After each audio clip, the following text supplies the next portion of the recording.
Good evening, everybody. I am Dadbod. Tonight, I thought I would start making my tutorial for Chapter 9. I know a lot of folks are really enjoying it, but for some, this is actually pretty difficult for them, or there might be some rooms that they're just stuck in.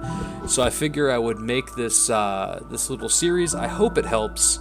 As we go, I'm just going to be walking through some of the mechanics, and hopefully this is of some use to you.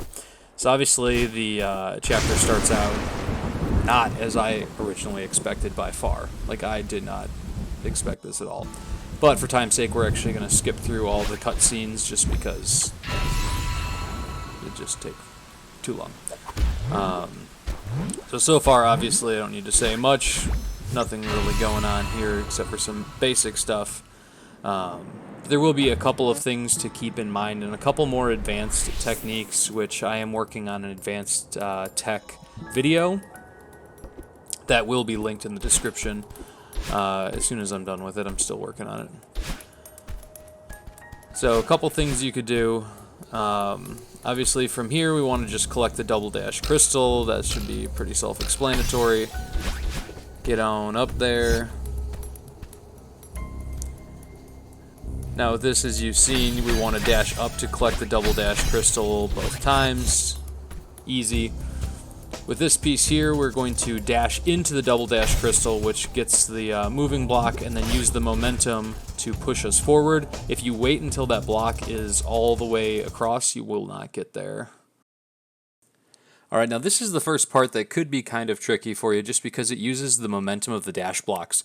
So I'm just going to jump down, dash into the double refill crystal, climb up the first two dash blocks, and then dash into the third dash block. While once you do that, you want to immediately hold the left input and jump away, which will push you to the far left swap block, and then you'll just take it from there. One thing also to note too is once you're there, you also have to use the momentum, so you need to jump off of that swap block as soon as it hits the very end, so you get the most momentum.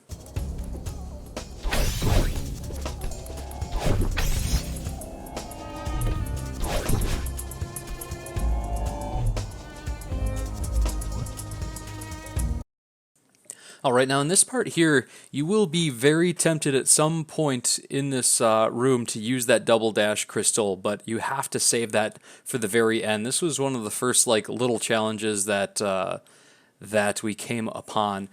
So the first thing that you are going to do is jump up into that double dash crystal, hit the two springs, and then we're going to grab onto the spring in the top right corner of the screen.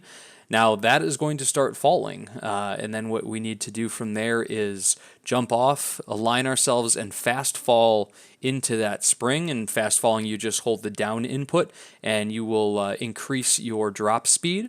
By doing that, you'll catch up to that spring, bounce off, and grab onto the wall on the right side of the hanging wall. You'll see some spikes up here in just a second. From there, we're going to jump off the wall because as it's falling, we're either going to fall down with it and die or hit the spikes. So we're going to jump off the wall, and then either, if you know how to neutral jump into it, you get a lot of air that way, or you can jump off, fast fall into it, hit the last spring, and then we are home free. You can double dash to the end. Let's go.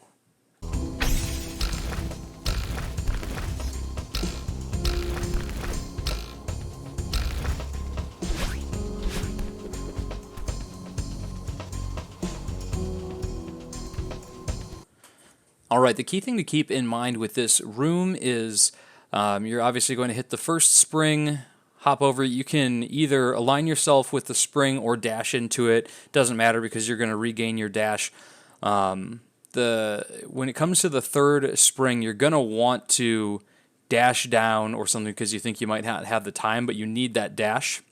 This is kind of reminiscent of 7C, where you have to activate the spring and then fast fall down and hit it again. So you are going to hit the spring, that block in the top right corner of your screen is going to fall down. You need to fast fall, dash into it. But here's the interesting thing that you kind of have to have some good timing with. The key block will start to move to your right, so the second you hit that spring for the second time, you need to dash over the spikes and grab onto the wall just above the spring, let it take you over, slide down, hit the spring, and then make your way to the end of the room.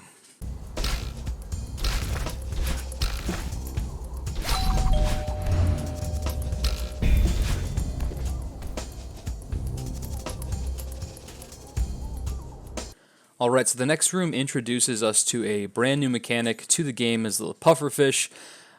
These guys are crucial to the end of the game, and you will be seeing plenty of them as we go along. As you can see, there's like a little line hovering in front of their face with a bunch of dots going below that. If you bounce on this guy, it will just push him down. If you happen to hit him below that line, he blows up in a very, very vicious fashion.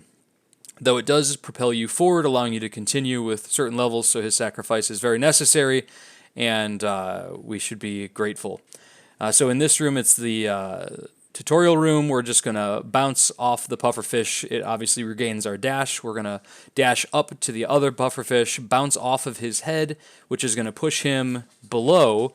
We're going to fall down below, dash into him, which is going to propel us forward, and we'll use our dash to get up and finish the room.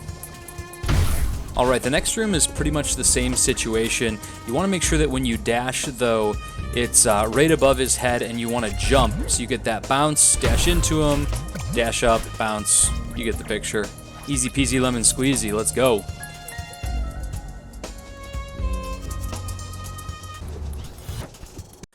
Alright, now there are a couple ways that you can attack this, depending on how comfortable you are. Obviously, you don't have a lot of room, but the idea initially is to dash in between the crystal spinners and bounce off his head. Make sure you jump when you hit his head to get the appropriate bounce so that you can collect the first touch switch. And then you just want to fall to the bottom where the pufferfish is and dash into him. Him exploding will hit the other touch switch, and you'll make sure you want to dash upwards to grab the door as it is going up. The other thing you can do is, I'll show you, and there's two different variances of this, is just a hyper dash, which I found to be probably the most consistent.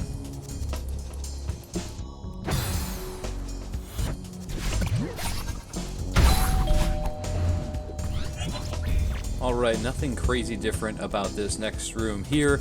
Bounce off the little pufferfish boy, take the dream block down, hit the blast zone for the pufferfish, bounce off his head, dream block down, blast zone, dream block up, bounce, blast zone, up and up, let's go.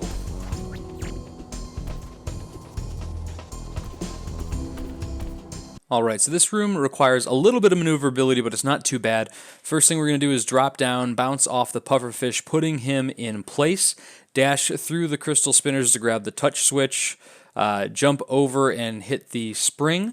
Now this is where it gets kind of weird. You would normally want to, you would think, I guess, I thought, you would want to bounce off of the pufferfish, but it doesn't give you the distance to grab onto the far right wall, and if you dash, you can't get up to the top right piece there.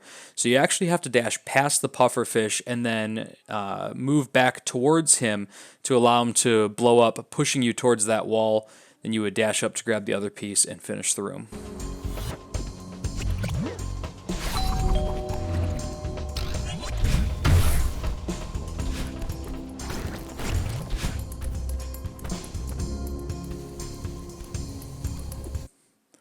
Alright, in this play here, we see the pufferfish with the spring right below him. We're going to want to bounce on him, which will push him up. And then we'll dash or just DI into him, which is going to propel us forward. Dash up into the other pufferfish that's in the top left of your screen, which is going to propel us forward. To the end, we'll dash up and finish the room. All right, we are going to run through this next part in slow motion, mainly so I can keep up with it. So the first part is we're going to bounce off this little pufferfish boy. He's going to bounce off the spring, getting into position to bounce off of him again, to get on the next spring, to get him into position to take him down. Now keep in mind, you want to get some distance between you, so when you do your left dash, you can bounce off him, get some more distance to your left to do a upwards right dash. Make sure you do not hit into his blast zone or you will die a very horrible death. And then just a simple right dash. Dash up to grab the crystal as he gets in position. One more dash up. And then just kind of DI yourself into the blast zone, which will push you through, get you up into the dream block. And this screen is done. Moving on. Alright, fairly self-explanatory screen here. Diagonal dash to grab your crystal. You can grab onto the wall to kind of line up your dash, but just make sure you line them up on the edges of those electrical bits and you should be fine. This one's a really easy room. Once again, another beginning part. This is free, getting up to the top. And here we find our first jellyfish. Keep in mind a couple things you want to note. Holding down will release it, and if you're holding the jellyfish itself and you just hold down while still holding your dash button, you will let go of it, allowing you to get some more air. Obviously, when you throw the jellyfish and dash into it, you get a nice little boost. Holding up or down will quicken or slow down your descent. And then obviously if you throw it and dash into it, you get a big boost of speed. Now in this room, there are two, and I'm going to die here, there are two different ways that you can go. There's the top way and the bottom way. Top way requires a little bit more skill, as you can see. It takes me a couple of tries, and I'll actually show that in the next clip here. The bottom way is going to be if you are looking to just get through this level. It's pretty easy descent. Now that white barrier there, your jellyfish evaporates and probably dies forever, which is really sad, but I guess its purpose was for you to do whatever it is that you're trying to do in your dream. So moving on through this part, you have a couple options with the jellyfish. Obviously, if you're holding it and you jump, it will float, but if you dash up and grab it, you get a little bit more oomph. Same thing here. So not much to really talk about on that part. It's kind of the intro to using Jellyfish Boy. Alternatively, you can throw it and do quicker dashes too. That will obviously greatly speed you up and get you over there without having to do that, as you can see right there. Moving on. Pretty self-explanatory parts right here. These are all just tutorials. This part is going to be a basic. You just grab it, take it down, do a just jump or dash straight up. Alright, so right now we are going to go back a little bit so we can look at the alternate route, in my opinion, the harder route here. Alright, now there are a few different ways of going about this. So I'll tell you what I did first and then what the most consistent method I found so far. Initially, when I first did my playthrough, you grab the jellyfish, and at pretty much the last frame that you can jump off of that right corner, you jump, just kind of float over, and then you'd want to time your throw perfectly. Obviously, throw the jellyfish diagonally, dash upwards, but you want to make sure that there's, you'll see there's a barrier coming up where that jellyfish will be destroyed. You want to continue your directional input moving forward, and then you're going to land on a platform and collect a dash refill. Here's a really, really important thing to know. You won't get through this if you can't do this, is doing extended hyper dashes. If you don't know what extended hyper dashes are, once again, just check out my advanced movement tutorial that's posted in the description below. But you'll want to land on the far left side, grab the refill, do an extended hyper dash, which is going to refill your dash, and you're going to jump right into that open space, dash again, and you'll be fine. The beginning of this, we also want to start out with an extended hyperdash. I found it the most consistent of all of them. You want to position yourself a bit further to the left, throw it, and then an extended hyperdash into there, which is going to grab the jellyfish, give you the momentum, do your up dash, and we are out of this room. Let's go.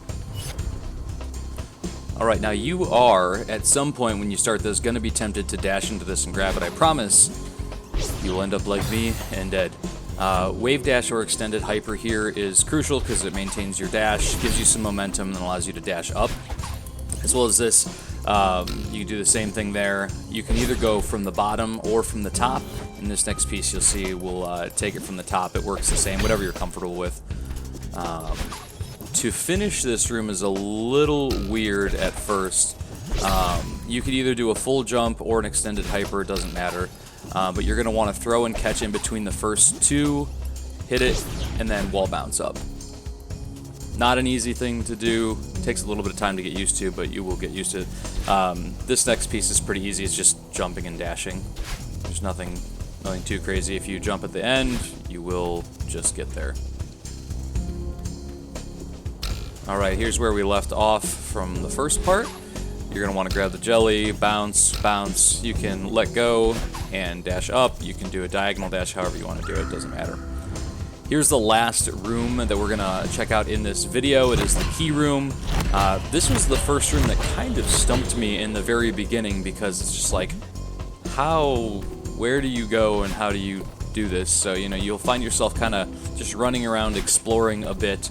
If we move up to the left side, you're going to see this small gap. Extended hyper dash through it will get you the momentum that you need and the distance that you need as well, because you're going to need another dash, which is going to allow us to get the first jellyfish. So as you can see, we're kind of just looking around here for a bit, but this is where we're going to need to go right here. So you'll see an extended hyper, get in there, and make our way up to what I typically save as the second to last room. Obviously, you can't do anything in here yet. We're going to grab this little jellyfish boy. He's going to help us on our journey. So obviously, jump down, float across. We're going to hit a barrier in just a second, but that's okay because there's the switch. And we're going to be able to get this jellyfish here. Alright, after you grab him, you want to make your way up to where the little electrical box is. This is kind of a tricky move, kind of jumping up there, releasing in the air, and then dashing up and getting enough momentum. If you release it high enough, you should be able to get it with a little wall bounce or just get the full distance. That was just not good on my part there. So from here, we're going to make our way over to the right. You don't really need to get that dash crystal. I just like the way it looks. Alright, the top right door is pretty self-explanatory. We're going to dash into the crystal, dash up again, throw it over, make the dashes and grab the key. As you collect the key, it sends you right back to the beginning. These are all pretty self-explanatory rooms, maybe with the exception of the last two. So, a couple ways you can do it. Just jump, throw it, and diagonally dash up to it. Rinse and repeat. It's an easy one. If you throw it, you could extended hyper into it or hyper dash into it to do it a little bit quicker. So obviously, if you're speed running, that changes kind of how you do it. All right, the bottom left room is this is pretty easy, but it might take a little bit of getting used to because there's a tiny bit of time delay when you throw it up against the wall. You have to wait just a second. It's not like the Theo crystal. When you throw it, you could pick it up almost instantly. Like this has a little bit of a time buffer, so just timing that right and you'll be fine. This next room here gave me probably the most trouble of all. And as you'll be able to see here through the Watchtower, it's two vertically ascending blocks with springs on them that you have to bounce off of. Use your jellyfish to throw up against the wall to dash upwards, collect the double dash, do two more of the same wall bounce. So you want to make sure that you just have your timing right with the throwing it up against the wall, and you should be fine. At any time here, you can just throw the jellyfish and grab the key. Looks easy, but that was, I don't know about you guys, but I died a ton of times on that when I first played through this. Now the last part is you're going to need one more key, as you can see. In classic style, we have a opening here. Spoiler warning, this is how you get the last key. Hop in the red bubble, and this is going to be kind of an interesting move because the red bubble will take you got to make sure you diagonally dash up to grab the jellyfish, and then getting these 3 touch switches with 2 double dash refills. It's actually not too bad. You're going to use some of the same stuff we did in the previous room just to get our extra momentum. Throwing it up against the wall will get you there. Diagonal dash, and then we'll slowly fall down. Diagonal dash again, and we are home free. So we'll grab this last key. It's going to take us back to the very beginning. Run down, and my favorite part, unlocking all of these doors. And we are on our way up to the next area. This is beautiful, and probably my favorite song in the entire chapter. It's so pretty. Love it, love it, love it. All right, guys, so that is part 1 of our commentary walkthrough for Celeste Chapter 9. I hope this was helpful to you. I know, this is a lot of the easy stuff. When we get way deeper into this chapter, there's some pretty technical stuff that we have to get into, and I know from what a lot of you have commented on and messaged me, this will be very useful to you. But I wanted to get the first one up and out. I hope you enjoy. Let me know what you think down in the comment section below. As always, if you enjoyed the content and it was helpful to you, hit that subscribe button. Until next time, have a good night.